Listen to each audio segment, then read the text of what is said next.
linguistic objects, health machines.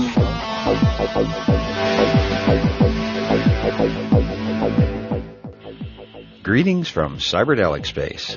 This is Lorenzo, and I'm your host here in the Psychedelic Salon. And I want to begin today's program by saying how gratifying it is that people find these podcasts worth not only their time to listen to them, but each week it seems to work out that more than enough donations come in to keep our hosting and other expenses paid up several months ahead. So you can rest assured that these podcasts are going to be available for a long time to come. And this week, I'd like to thank fellow saloners Patricia O., Mangus L., and Thomas S., all of whom very generously made donations to the salon. And so Thomas, Mangus, and Patricia, thank you so very much for being an integral part of the salon. I really appreciate your help. And so here we are at podcast number 151, and I'm just now getting around to playing a talk that I'd originally planned to use as my third program. The main reason I've taken so long to get this out to you is that for several years now I've been told that a better quality recording of today's podcast was made and would eventually reach me. And maybe it will someday, but I've decided to quit waiting for that day to come around. So even though the sound quality is, it's really bad, I still wanted to hear it again myself, and I figured that, maybe you'll enjoy listening to it too. What we're about to hear is from the All Chemical Arts Conference that Terence McKenna co-produced with two of his friends in September of 1999, just a few months before he died. The conference was held at a hotel in Hawaii on the Big Island, and not very far from Terence's home. Compared to John Hanna's Mind States conferences, this was much smaller. I don't know the exact number, but the way I remember it, there were no more than 100 people there, including the presenters. And what an incredible lineup it was. We began on a Sunday. Terence was the first speaker, and that's the first talk I'm going to play today. The next day, we heard from Alex Gray, Roberto Venosa, Louis Carlino, and Tom Robbins, among others. And there were 4 more days to follow, and it was really an amazing conference. And that's where I first met Mark Pesce and Bruce Damer, both of whom were also presenters at the conference. According to the brochure advertising it, the purpose of the conference was, quote, to explore the relationship between chemically induced visionary states and creativity. As I said, the talks began on Sunday afternoon with Terence's presentation, and it officially ended at the roundtable discussion on Friday morning where everybody joined in. But the last formal presentation was on Thursday afternoon, and it was a long-anticipated panel discussion with Tom Robbins and Terence McKenna. And I'll be playing about 20 minutes or so of that one after I first play part of Terence's opening talk.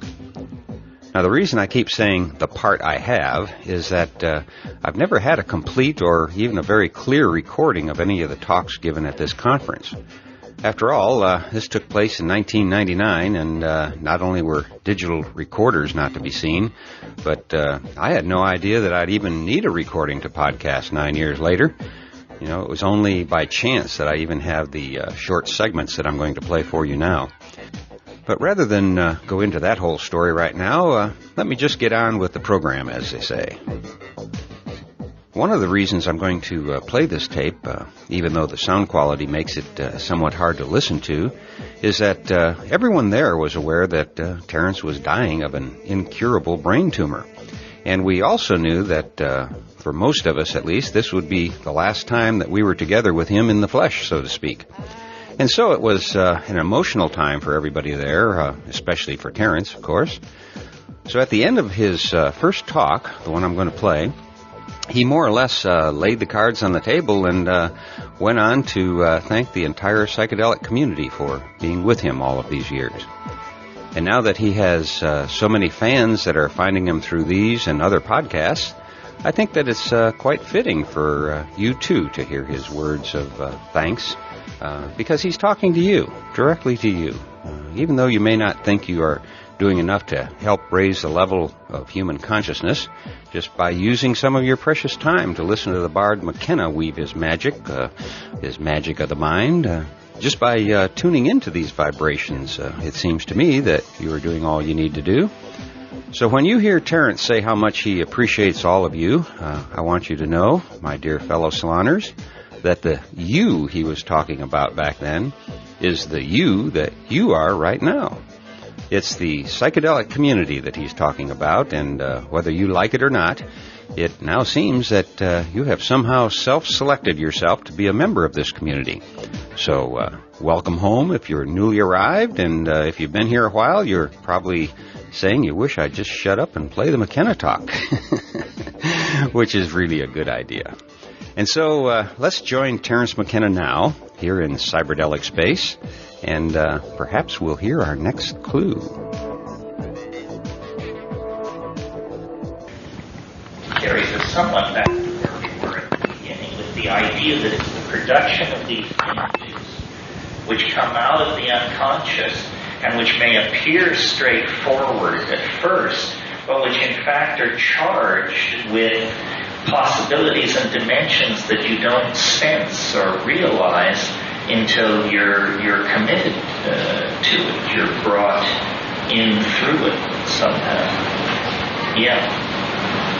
The most powerful thing that I've brought back from psychedelic experience has been... Well, don't you think most shamans, this is what they're doing, is they're bringing back a sense of psychic empowerment, of psychic healing, that their hands, their spells, their songs can cure. And, until you're truly ill in a world without real medicine, you don't realize what a power this is, even to just claim it. I mean, a doctor in a world without doctors is an almost unimaginable commodity, a living miracle worker. So, to separate the medical function, because it controls prolongation of life and health and all that, from the shamanic function, it just doesn't make any sense. I mean, life is health. In those archaic societies, and it is in our society too, but then it gets murky because of our funny ideas about what disease is and how you treat it. So, what is disease? Well, I don't know. I had some medical problems this spring, and one of my impulses when dealing with it was to go back through my life and say, what did you do that got you into this mess?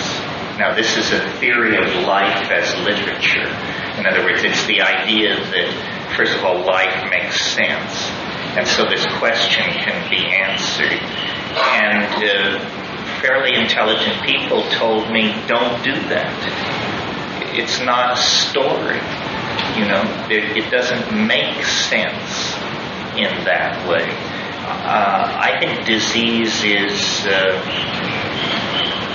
and I don't want to be held to this entirely, but largely more linguistic than most people think.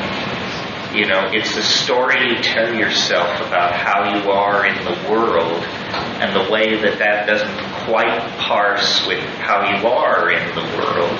And it's sort of like having a burnt rotor or something. It begins to clank and crank.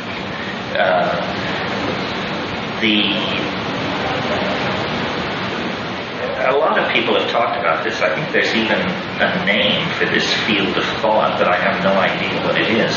But the idea that most disease is a problem of language, a problem of self-description or self-perception or communication to other people. So again, psychedelics, to the degree that they promote opening and therapeutic truth-telling, hold down disease. It's extraordinary how healthy shamanically attended populations are. Serious mental disease is largely unknown. And many of these cultures are in the tropics, where God knows, if you cut your thumb, you're septic within 24 hours. But these people seem to be able to sustain it. when you think about the genital bloodlettings the Mayan royalty indulged in tropical rainforest at high temperatures, why anybody lived to tell the tale with a medical practice like that is a miracle. So they must have lived inside an extraordinary set of assumptions. I remember when I was traveling around the Amazon, actually it was in Indonesia, but it happens in the Amazon too. Come to these villages, and the people would come out of the village to meet you, and they would bring you corn beer, a gourd of corn beer, and then the whole village would surround you to watch you drink this thing. Well, if you knew anything about what was going on, you knew that the old women of the village had sat up the night before chewing the corn beer and spitting it out into this bowl so it would ferment. And so you were literally getting the complete challenge that the entire village had to offer you. And all you could do was just lift it up, thank everybody, think of your stomach for a moment, say, here it comes.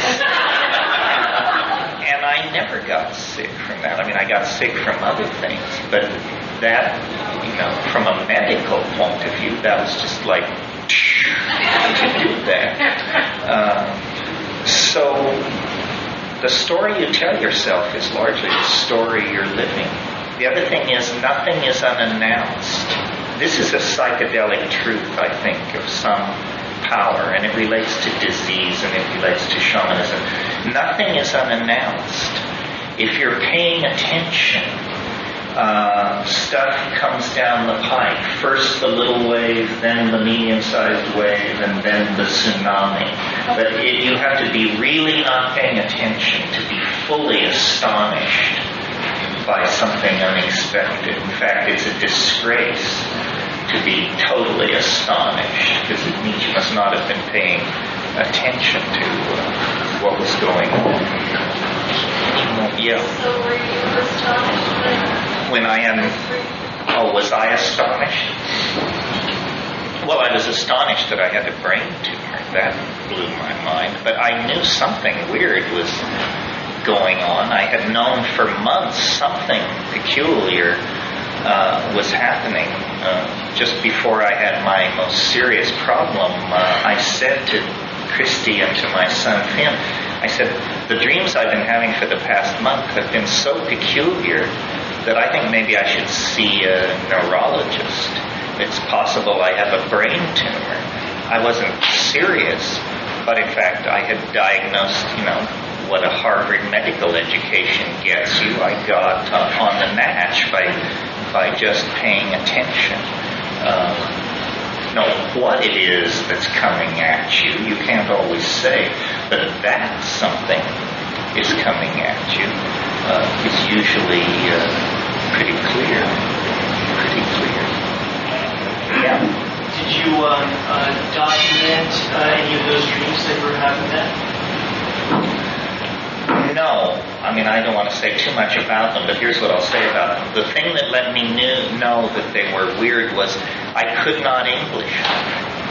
They lasted hours and hours every night, and I couldn't even tell myself what these dreams were about. They were not about stuff that aboutness can signify. And so the only thing familiar to me like that was DMT. Because in DMT you are presented with things about which you can say nothing. And so it was like that. And now I know what to look for, and I suppose I could teach other people what to look for, but rather than do that, I would just say to all of you, you should regard a CAT scan like brushing your teeth. Isn't that a cheerful thought? So did any of those dreams have a clear emotional component, or was that also No, they didn't have an emotional component. They were absolutely outside the realm of descriptive possibility. And not much of life is like that, because language obviously is evolved like a glove to fit the hand. So here suddenly is a situation where there's no fit, and it signifies something peculiar going on. That's what I mean when I say everything is trying to speak to you out of its place. And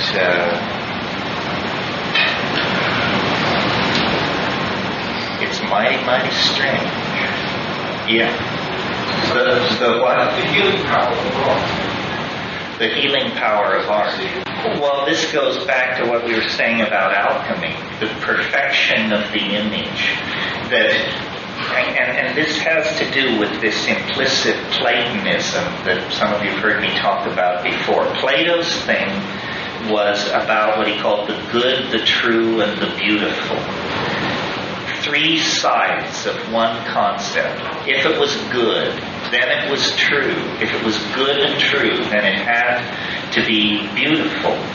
So the good, the true, and the beautiful you can approach whichever way works for you. But if you have a perfect work of art, or a work of art which strives toward perfection, then it will have these qualities, and it can heal. It can heal. Now, there are simple theories of the good, the true, and the beautiful. In my opinion, a simple theory would be a theory of symmetry.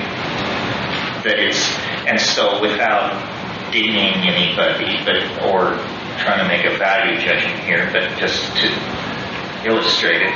So, for instance,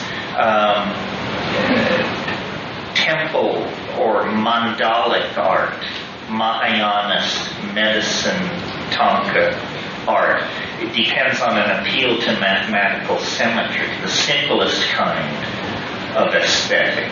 But on the other hand, if you have something by the brothers Van Eyck, you don't have to rely on simple symmetry to see that this is a work of art that can draw toward healing. And these images of the Mother Goddess as Madonna and so forth and so on, these are very powerful constructs out of the unconscious, and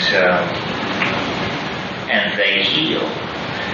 Sequential art, narrative art, it's perhaps more dubious because it's under the agenda of a certain theory of time and narrative that's probably local. So, I'm not sure Virginia Woolf should be preferred over Van Eyck, but I'm sure I could get a fight from several people over that. Yeah.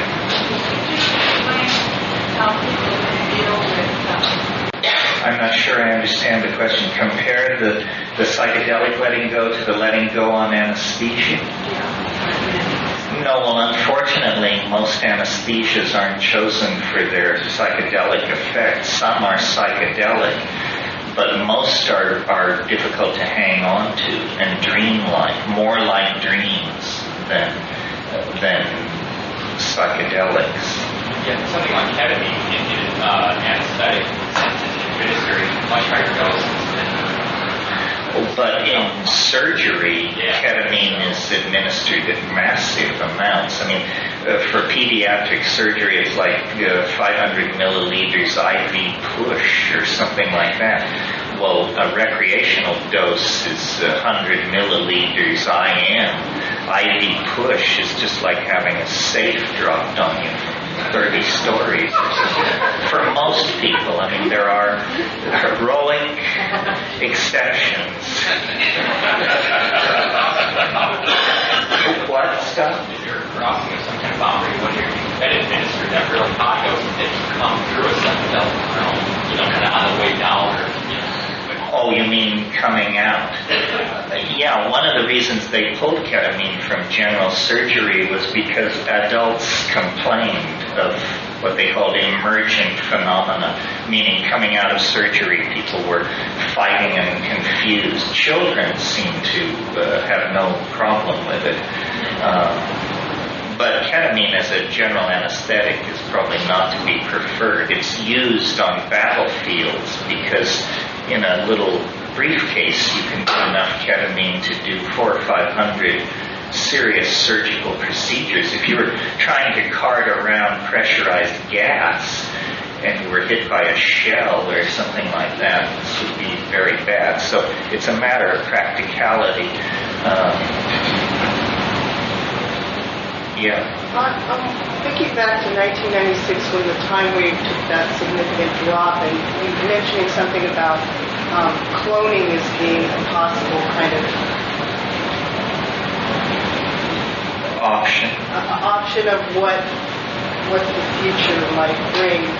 What are your thoughts on that now in relationship to genetics or things like that? Well, I'm sure cloning will be done. It's kind of slow against the background of what's now being contemplated. Like what I think has probably got a future that few people recognize is imitating genetic algorithms in computer code and creating environments of code where there are selective operating pressures that essentially evolve software the way animals evolved.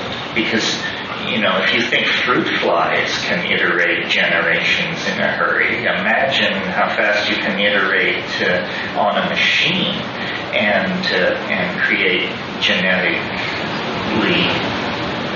pseudogenetic algorithms for code. That would seem to me to be a real frontier. There's also protein-based processes.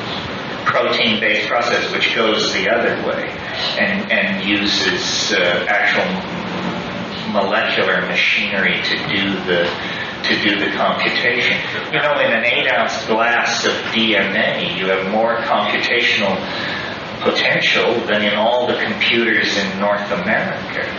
I was thinking about that spit in the corn beer, too. You were thinking about what? I don't know, I was somehow thinking about that spit in the corn beer related to that. Well, I don't follow you there.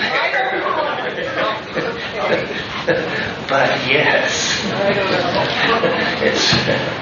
Yeah.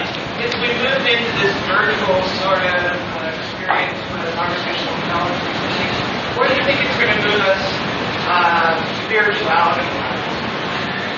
Well, Ray Kurzweil just wrote this book called The Future of Spiritual Machines, or The Age of Spiritual Machines, I guess.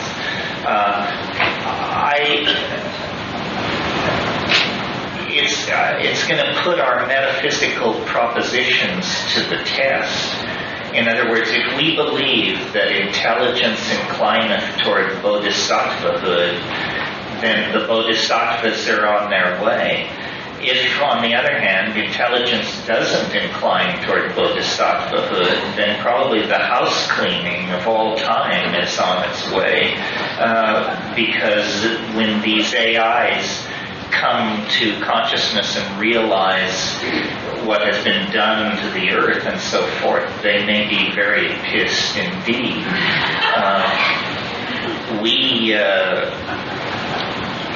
If you think about the strategy of an AI coming to consciousness, I think in good game theory, the first thing you would do is hide and watch.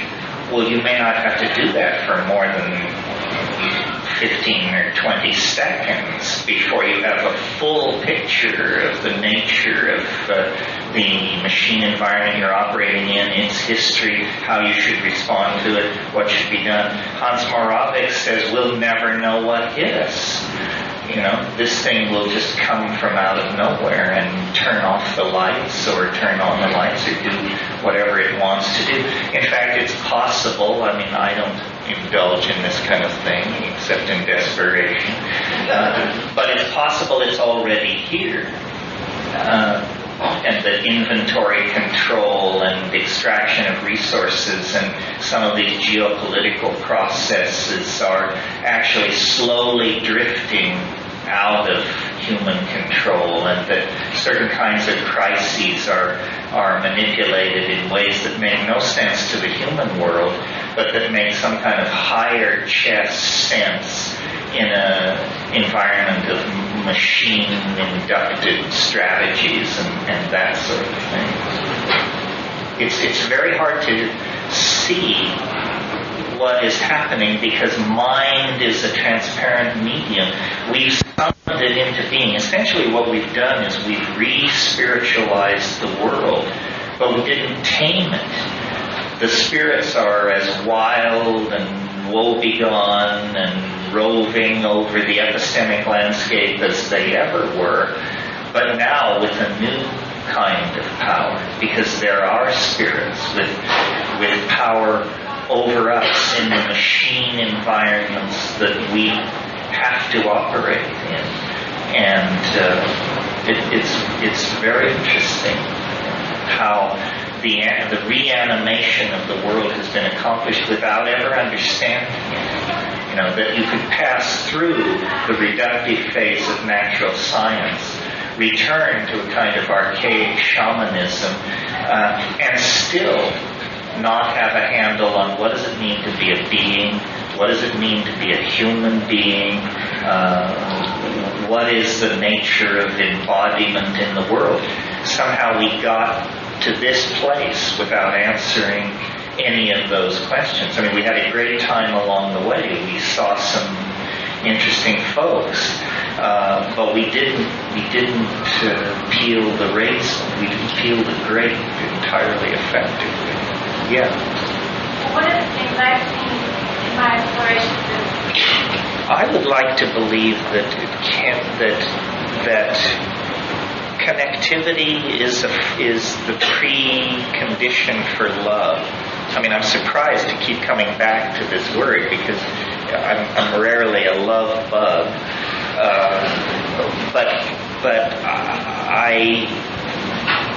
understanding is a form of worship, I would think, and the form of worship that it is induces a kind of awe. And awe means, you know, I've talked before about this phrase out of Heidegger, care for the project of being. He talked about this. He said, this is what you're supposed to be doing. Care for the project of being. Well, what does care for the project of being mean? Well, primarily it means recognizing that there is this, and then positioning yourself in a stance of relating to it appreciatively. In other words, everybody should pull on their own oar and try to push the canoe forward, care for the project of being. And the way that you know this is happening is that love becomes manifest.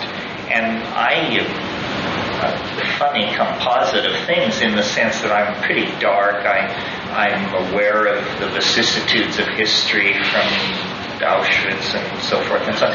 But my view of, let's say, the last 1,000 years is that it's been pretty progressive. I mean, yes, we probably killed more people in the 20th century than in the 10th, but there was more regret about it.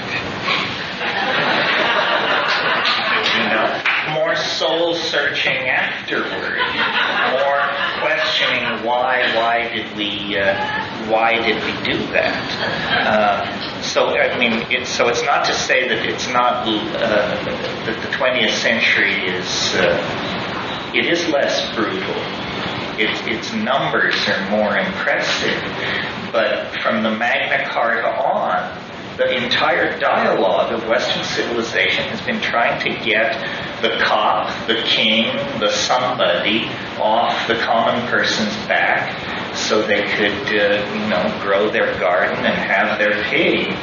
And I think there's been real progress with that. Part of what has made progress difficult to discern are burgeoning populations and then abusing of ideology, so that people are not invited to live simple agrarian lives in devotion to their children and their estates, but instead they're invited to fetishize, consume, believe, join, vote, buy, own, invest, and all of these things bleed energy away and disempower and make people not fully human, but rather participating cogs in some much larger mechanism which serves its own end, the accumulation of capital investment or the acquisition of land or the propagation of the agenda of some political party or something like that. Our humanness is constantly being eroded. Recently I spent some time, Christy and I were in Honolulu for a long time having medical treatments, and we were so bored that after 30 years I actually began watching TV again. And I couldn't believe it. I had been away a lot longer than I thought. A lot longer than I thought. And first of all, the naked, the shamelessness of what was being done. In other words, what contempt the viewer was held in that anyone would expect you to watch this. And then the savagery of the desire to manipulate, absolutely naked, no holds barred game to manipulate. And if you just, I suppose you all know this, but I was sheltered. Just surfing through these channels, I saw, the great patron saint of the 20th century move over Albert Hoffman, move over Albert Einstein. How about Joseph Goebbels as a candidate for somebody who shaped the 20th century? By understanding propaganda, advertising, the power of the lie, the power of the image, well, it's the psychedelics that are anecdotal to this. This is why we're in the political hot spot, because there is no antidote to the political lie, to the image lie, than the psychedelic experience, which says, there is more to it than these images in the service of the marketplace and the lowest common denominator. Amen.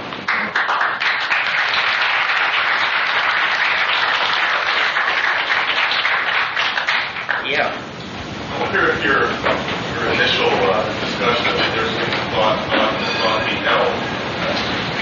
Yes, a dialogue between you and the world and then the intent of other people. There's something in here about resonance. Yeah. That history is the coming into being of the collective hopes and fears of large number of people. And you can hope certain things into existence, and it's very easy to fear things into existence.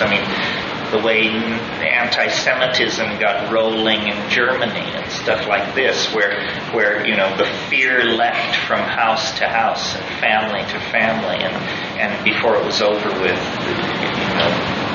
the whole world came apart at the seams. Or revolutions are like this. Because essentially human beings are creatures of ideas and create these environments of ideas. All a civilization is the braided together hopes and fears of a large number of people playing with each other, tugging at each other, compromising, cutting deals, and by some process of energy exchange, moving it all forward. And the critique of these ideals, which cracks these civilizations open, usually happens when there's an episomal colony or a breakaway group of ideas that can't be assimilated or can't be deconstructed into values the rest of the society can relate to. One of the amazing things about the psychedelic community is how long it's been around, how simple our position is, and how it hasn't been assimilated or dealt with. It's been made illegal.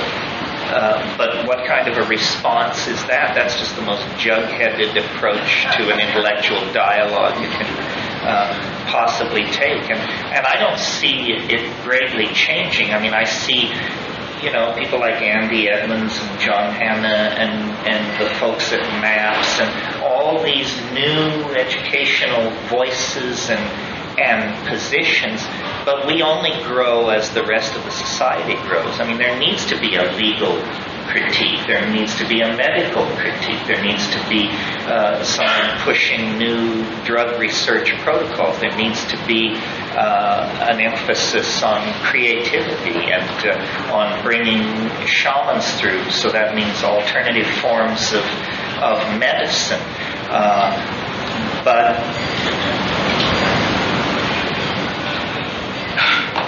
I don't know. Civilization is a very complicated enterprise and not easily negotiated in a direction it doesn't want to go. The image I have of our community is we're like people in a dugout canoe trying to turn a battleship. And so we put the dugout canoe against the flank of the battleship and we row like demons. And does anything happen? Well, I don't know. Check back in a decade and see how we're doing. Your charts aren't working very much anymore. And that the dugout canoe can still get around effectively.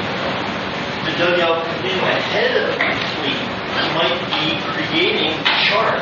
So you're suggesting a kind of canary in the mine approach that we, in other words, which would work. I mean, as artists here, they've always said art was the canary in the mine. Well, so a stoned artist is, I suppose, a stoned canary, and that brings it that much closer. But I'm very suspicious because I see how much of it is harnessed to marketing and image manipulation, not for purposes of education or anything else, but just to, get that candy bar on the rack and sell that automobile and so forth and so on. Yeah. One thing that you may want to look at this week, an event that happened we can have to go to the Black Rock Desert or the Nevada called Burning Man. And it's entirely non-commercial. Entirely non-commercial? Yes, I understand. No money allowed, right? No commerce of any sort. No commerce of any sort. Well, see, only if you're balls out true believers like that, and I'm for that, can you hold the line. I mean, I think that's brilliant. Of course, they ghettoize it, but still, it wasn't there. 6-7 years ago, it didn't exist. So this was the 10th year. This was the 10th year. So it was a breakout event. I think all kinds of forces are in play. In a way, it's, I suppose this is sort of like a spin-off from Burning Man in a way. This is a debriefing. Many of you were there. I wasn't there. I know Mark was there, and Bruce and other people. But if there was more of this kind of thing, I mean, art should not be enslaved, should not whore itself to the marketplace, nor should it whore itself to the interior decoration industry. Art should set the agenda. I mean, I suppose that's like saying there should be philosopher kings, and yeah, of course. But on the other hand, the whole point of the human and biological experiment on this planet is to create diversity and a kind of smooth interfacing of energy, and to celebrate the novel, the unique, the previously unconnected, so that there is a story, so that the story that evolution pushed forward in agonizing slowness, glacial slowness, gene by gene, millennia after millennia, instead becomes turbocharged. And this is, if there is a role for human beings to play in all this that's uniquely their own, it's to take the program of nature, which is, I assume, on some level, to generate a transcendent mind, or a living, loving, transcendent mind, and to bring that forward quicker. I mean, what could be the greater glory than to cause the concrescence to happen ever sooner, the consummation of the world, the completion of the task of being or of becoming, the task of becoming to approach true being, so that care for the project of being then could usher into life on earth in the presence of some kind of transcendent immanence. I mean, the whole thrust over here about ecstasy and much of what has been said is really saying that the distance between humanity, between human beings and ecstasy, God, perfection, perfect love, it's not beyond the yawning grave. It's not in the hands of some cult or some messianic program. It's in nature, and it's in the human body, and the accessibility of this has always been explicit to this game from the very start. It's somehow about dissolving ego, getting with the plants, getting with this message, which, though very diverse, is nevertheless universal in its outline. And it transcends historical cause and effect. It transcends life and death. In fact, as far as anybody can tell, it is the primary value on the page. It sets the arrow of time. It redeems biology from just being, as Darwin saw it, red in tooth and claw. It's far more than that. It's an architecture. It's a plan. It's an unfolding. And it seems to me that in the universal discourse on these matters, with Western civilization having held more or less together since Greece, we have enough under our belt now that we can see what this is all about. It's the business of creating beauty as a bridge, as a stepping stone to creating love, as a stepping stone to redeeming the cost of the march that got us here, which was about, 100,000 years of habitat destruction and species degradation and beating on your neighbor's head and all the rest of it. Spark, more that creative spark to light that great spark? Well, then the artist is going in usually at higher dose and alone, or somewhat more alone, and with an agenda, meaning bring something back. Then there are those of us who just blessed with the constitutional full elements. That's right. Well, and the party impulse is a very subversive impulse. I mean, a lot of artists have too much integrity to sell their art as a brand. But who has so much integrity that they would turn down a party? This is a level of integrity unimaginable in most human groups. Yeah. Terence, I'm interested in hearing about your experience and other artists who are in a more public context and how you navigate that dichotomy between, the urge of, I think for all artists on some level to express, to externalize, to put it out there, and at the same time be part of kind of a secret society that's against the mainstream and basically doing something criminal. How do you... Well, I don't know if I guess I'm some kind of an artist. I mean, it's a place to hide for me, because I really want to be taken seriously as a mathematician and a physicist. Forget it. So I say, well, no, I'm a conceptual artist. That means you didn't take me seriously, so I'm a conceptual artist. I don't know. It all requires immense amounts of humor, basically. The whole thing is some kind of a joke, and the whole art enterprise is some kind of a joke in the sense of a jack-in-the-box. Of something, there's a black box, and then you mess around with it, and suddenly the leering, grinning thing leaps up at you. Of course, different artists may have different different takes on it. If I were Philip Glass, I might think a whole other thing about it. But I think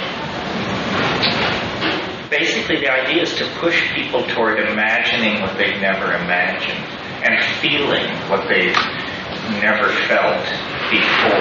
One, in the sex experience on psychedelics, which I've already mentioned. Do you think that qualifies as factor?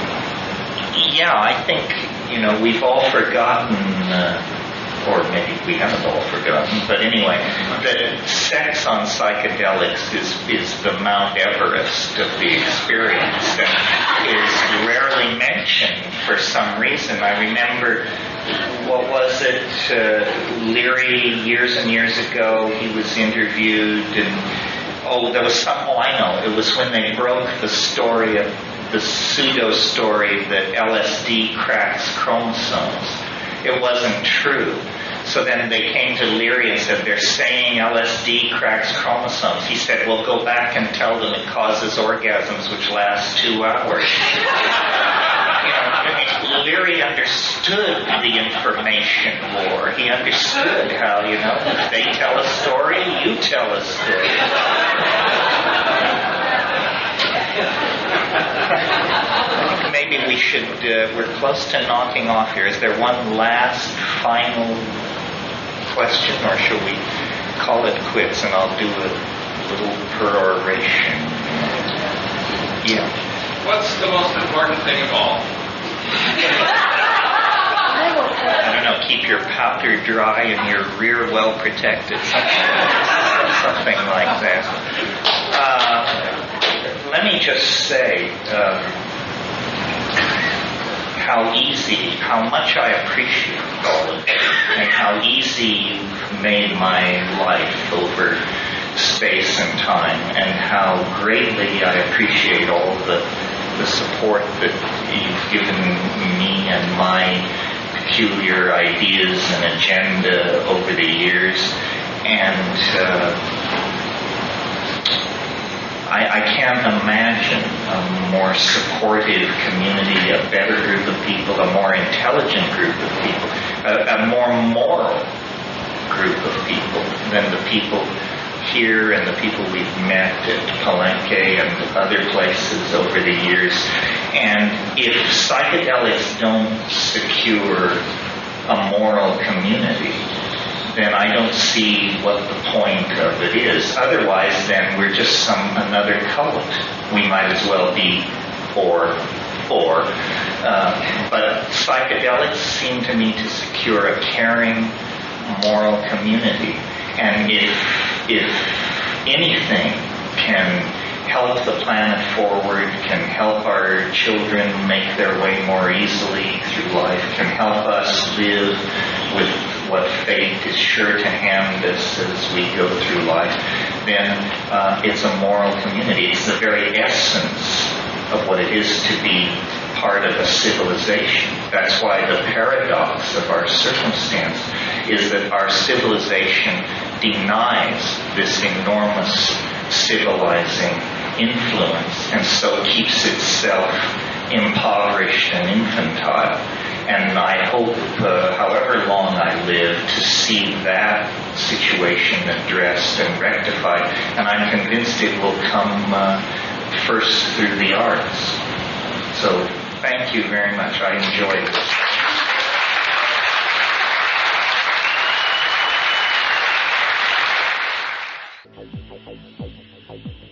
Well, sadly, as you know, Terence didn't live long enough to see our community accepted as the cornerstone of an enlightened civilization.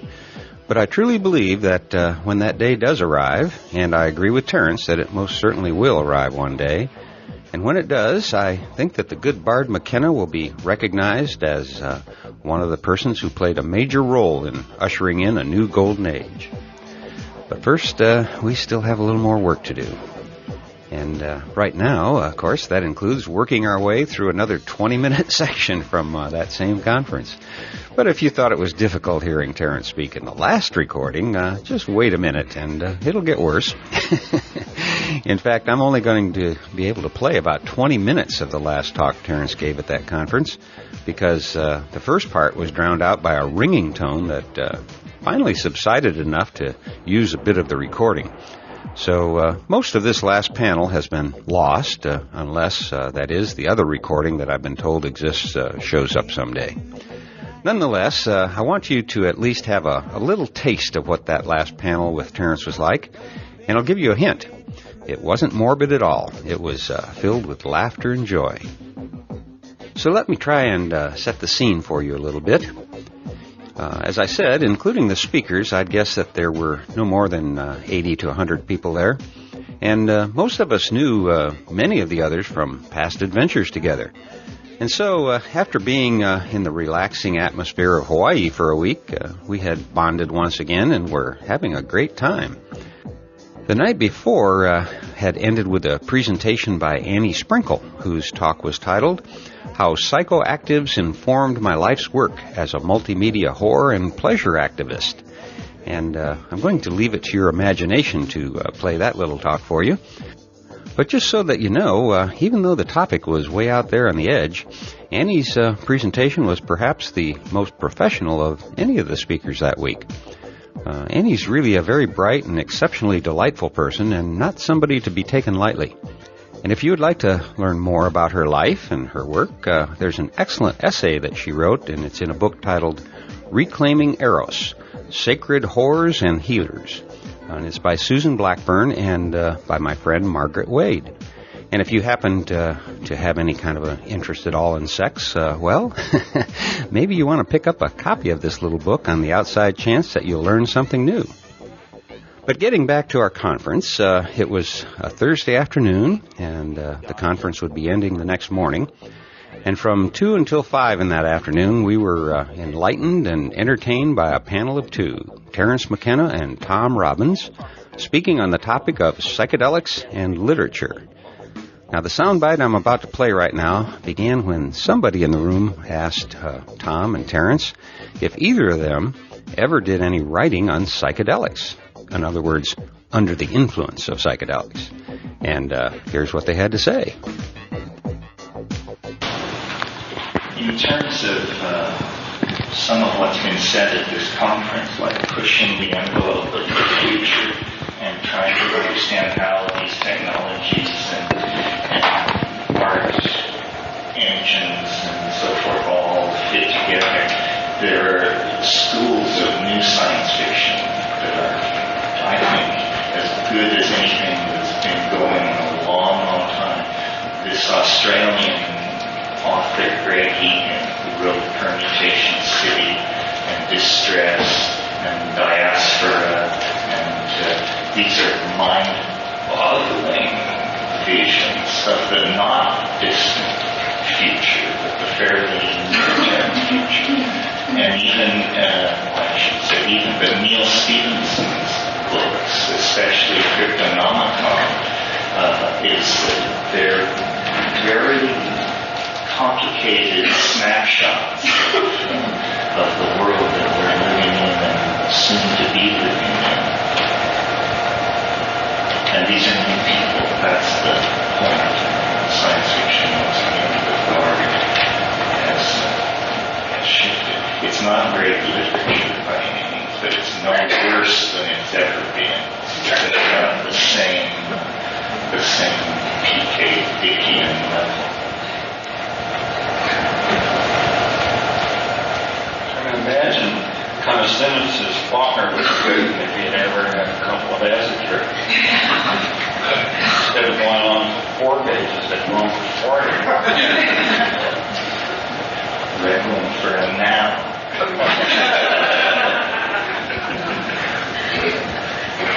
Anybody have any questions? Do you know of Borges, if he has any psychedelic history?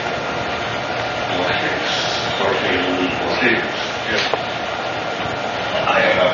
He's Argentinian. He's no longer alive. I don't know. I don't think you could write that stuff without some experience of at least cannabis. But maybe I'm naive. How weird it's possible to be on the match. I know he was blind and therefore turned inward, very sensitive degree, so he may have just wormed his way in there without any outside help. He was also a librarian in the National Library of Argentina, so he had access to medieval material and alchemical stuff, and he used all that and fabricated it into his world. No, but I think it's a grass type imply that he wrote those pages while he was I can't follow you into that. No, I understand. Well, he seemed to have some prescient ability with time. Do either of you have the practice or even the capability of writing them in the influences of psychedelics? My guess is that he does.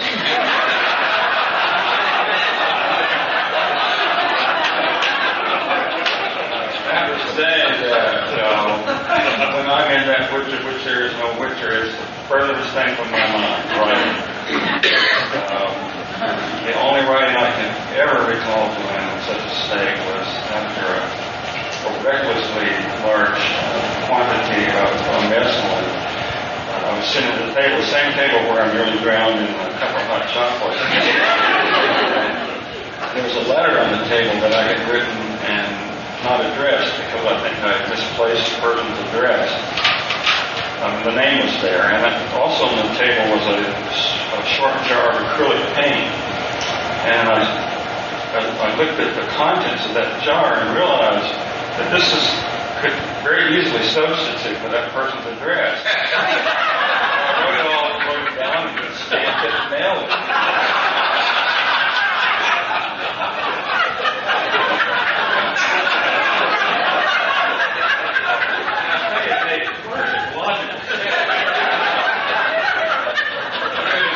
Fine reasons why it would work. I have tried to write under the influence of cannabis, but I get so interested in the way that the ink is soaked into the wood. After about half an hour, I look to see what I've done. It's like T-H-E.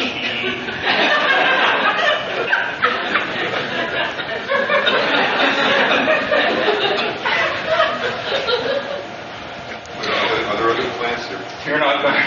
Oh, well, I don't know. I mean, until very recently, cannabis was so basic a part of my life that I could not, there was no life apart from it. So the answer must have been yes, I wrote 5 books. But I never noticed that I was proving something about performance and THC. It's good to dry out occasionally, very occasionally.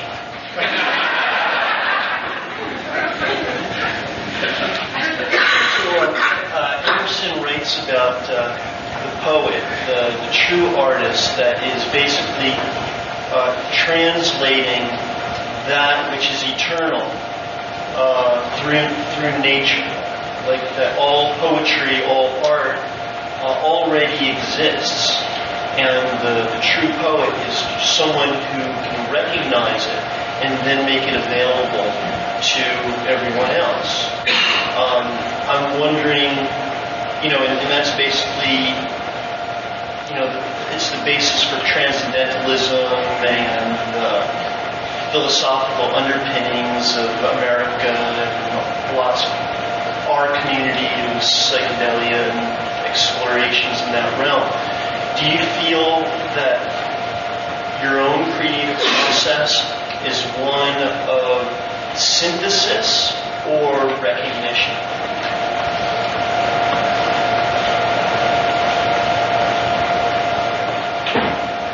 I certainly don't feel like that I'm totally in charge of what I'm doing. I often feel like a 1949 Cadillac that somebody's driving around with a very bad road.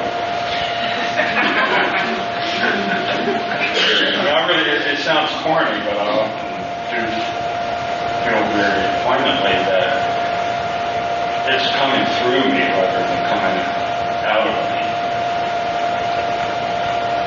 That is very mysterious. I'm not trying to make a question, but it's a very, very mysterious process. Let me say something about what you said, though. It's sort of off topic, but it's always puzzled me how this community has never really understood its roots in American transcendentalism, or why we never used that hammer against the establishment.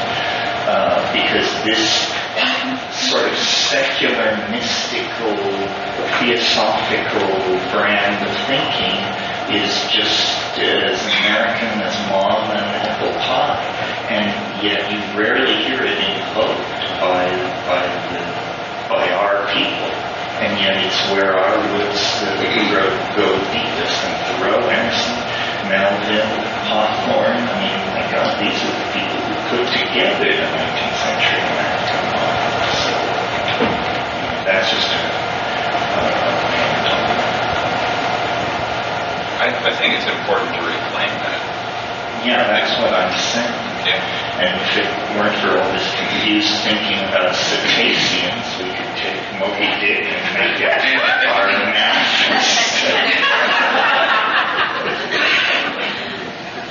You know, another interesting thing is that Shakespeare and Antony and Cleopatra,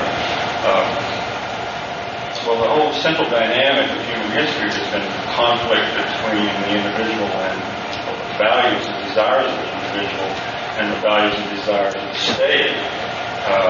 And very, very seldom has those two things dovetail, but there seemed to have, in ancient Egypt, at a time when a large portion of the population were being given small doses of cobra venom. And the high priestesses actually walked around with ants and other viruses walking around their arms, and they had developed such an immunity that they could be bitten from time to time with no particularly ill effects, besides the fact that the cobra and the asp being neurotoxic causes hallucinations. And there were times when maybe 30,000 people would be in the square of the city, and all on minute doses of these neurotoxics extracted from snakes.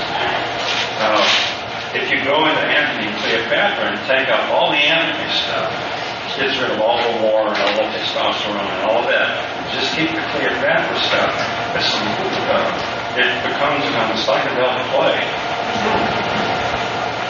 I would like to see somebody actually stage that play without and write Anthony out of it.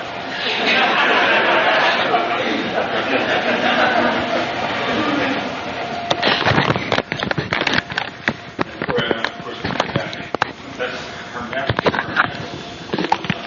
Was to be bitten by the asp so that she could go out in time.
nicotine and caffeine affect writing ability? It's a shamanic plant. It's not sort of psychoactive. Nicotine and caffeine, well, an awful lot of writers drink coffee and smoke. I don't do either. In fact, I just read recently that eggplant has more nicotine in it than tobacco. It's not assimilated the same way. But so now I always ask to be seated in the non-eggplant section.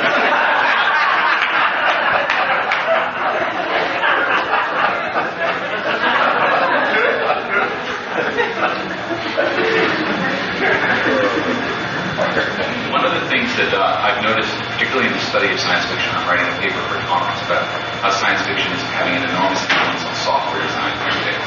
But one of the things that I've noticed in this study is that this idea of transcendence didn't really occur in science fiction until around the time of Arthur Clarke and Childhood's End.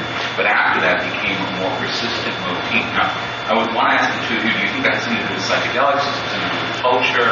Where do you think that's coming from? You're thinking of Childhood's End and the City in the Stars and all that. I remember that's where I first contacted those things. And I think the City in the Stars, the short form was called Against the Fall of Night. And it was the first thing he wrote. And it came out right around the time LSD was happening in Santos. But I don't know if he knew anything about that. It may have more to do with the publication of Teilhard de Chardin in the late 40s. But yeah, that seemed to be the big theme in science fiction for the second half of the 20th century. And now almost all science fiction is somehow about the singularity, about approaching it, avoiding it, managing it, interpreting it. Yeah, that's all there is, although you know there are exceptions, like for instance John Uri Lloyd's Hollow Earth novel Levet Dorpa, which was published in 1888 and contains 6 chapters describing a mushroom trip that this guy takes at the center of the earth. And it just goes at 1/3 of this very late Edwardian tone is given over to this raucous description of a very long mushroom trip and links it explicitly to the idea of a transcendental reformation of the world. And everyone in the culture doesn't have to take drugs in order for the drugs to affect culture. Ancient Greece, for example,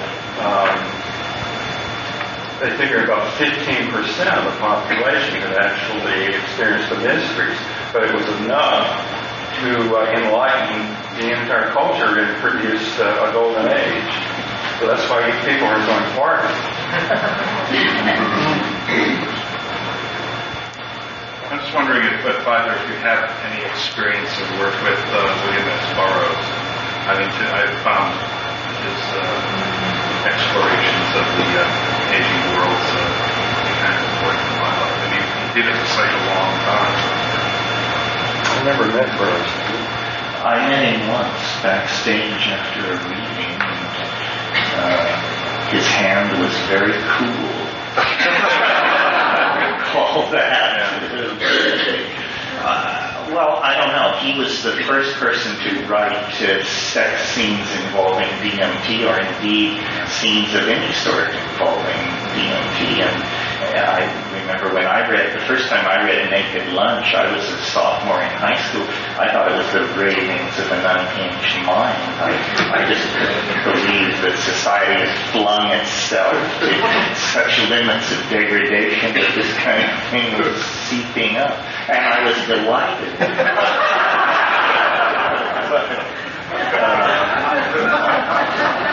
Well, he was a harbinger of the singularity and all that. But if you actually read Burroughs' correspondence, he was a kind of simpler person than his literary output implies. I mean, he was overly fascinated with Scientology, for sure. And, there were other little telltale things like that. Like his arsenal and his sword cane. Yeah, stuff like that.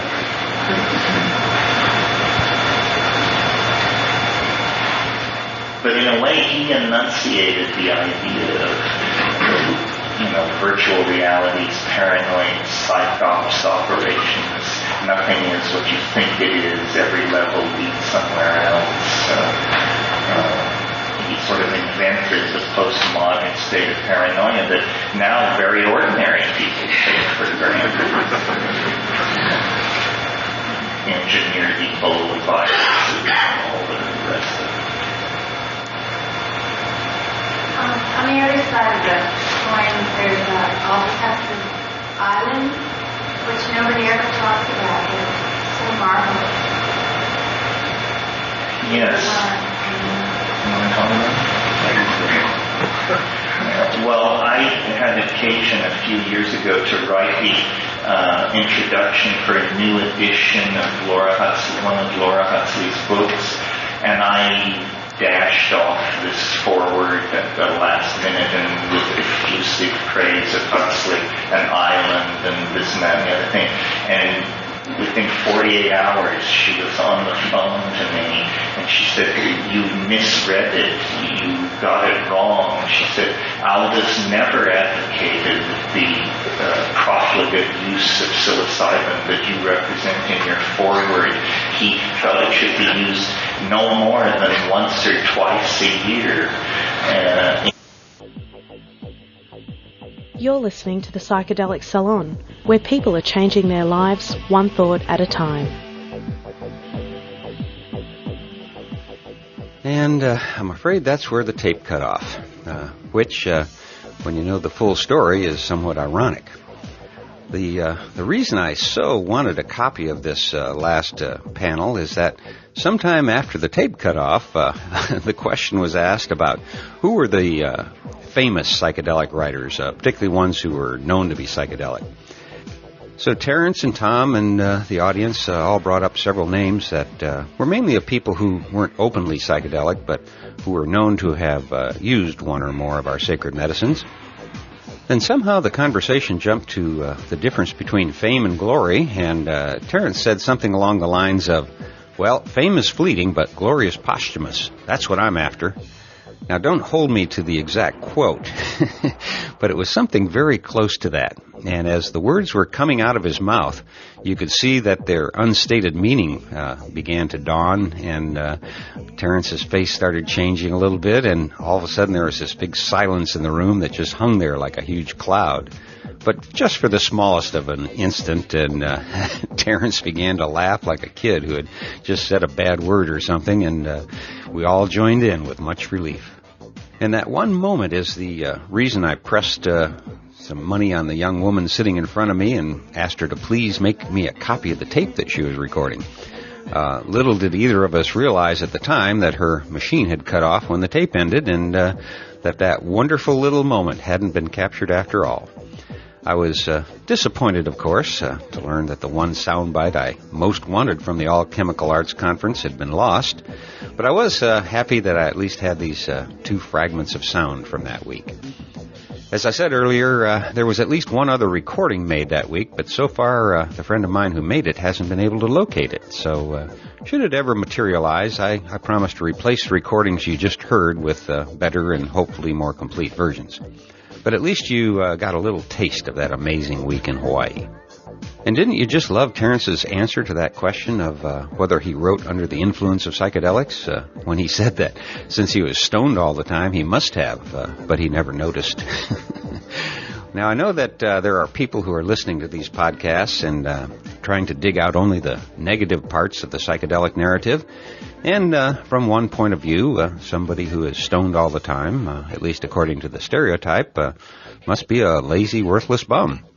And I'm not saying that that isn't also the case from time to time, but what the straight world doesn't understand is that for a person in chronic pain, pain that keeps your mind from focusing on anything else, pain that keeps you awake at night, when you're that person and then you discover that using a little cannabis during the day and just before bedtime returns you to a more normal life, well, once that revelation takes place, it's only a small step to discovering that virtually everything, and I mean almost everything that comes out of any government agency or religious group about cannabis and psychedelic medicines is, for the most part, completely, utterly, and totally false. And it's really hard for me to believe that the truth about the positive value of these substances, the positive value they bring to human life, is still being kept from the public at large. But hey, I'm preaching to the choir now, I guess, so let's not worry about the screwheads who prefer to remain ignorant. Let's get on with the party. And what a better way to kick off a party of the mind than with the mind of Terence McKenna saying things like, sex on psychedelics is the Mount Everest of the experience. Now, if that doesn't get someone interested in exploring these forbidden waters, then I don't know what will. I do know that I never would have swallowed that first little pill all those years ago if I thought it was only going to give me a few interesting thoughts. Thoughts are great, and that's what we're all about here in the salon, but talk about thoughts is just that, talk. It's the experience. It's the experience that we go after. The thoughts are merely our reward for taking a chance and having the experience. Listening to Terence just now at the top of his form, really, it's still hard for me to believe that in less than 7 months he was gone, at least in body. But the spirit of Terence McKenna, the psychedelic spirit, remains alive and brighter than at any time he was walking this lovely little planet. And it is you, my dear friend, you who are a very integral part of keeping the psychedelic spirit alive today. So don't give up. Find the others. Spread the word. And as Terence often said when he closed his workshops, keep the old faith and stay high. And for now, this is Lorenzo signing off from Cyberdelic Space. Be well, my friends.